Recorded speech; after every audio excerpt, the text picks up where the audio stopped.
আসসালামু আলাইকুম প্রিয় ফেসবুক বন্ধুরা, দেখেন নতুন একটা গাড়ি আসছে।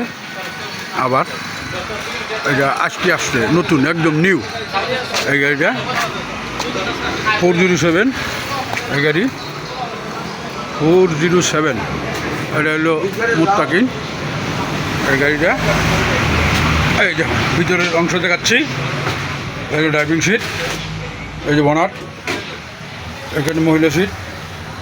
দেখেন কত সুন্দর। এই যে এলইডি টিভি, এটা হলো এলইডি টিভি, এলইডি টিভি সহ বাতি, ফ্যান, সিট, কত সুন্দর। দেখেন, যদি কেউ কিনতে চান আমাদের সাথে যোগাযোগ করবেন। এটা পোর্টের থেকে আনতে হয়। পোর্টে গেলেই এরকম ধরা গাড়ি আছে প্রচুর, ওই গাড়িগুলো কিনতে পারবেন। সবাই চলে আসেন ইনশাল্লাহ। আসসালামু আলাইকুম রহমতুল্লাহি ওয়া বারাকাতুহু।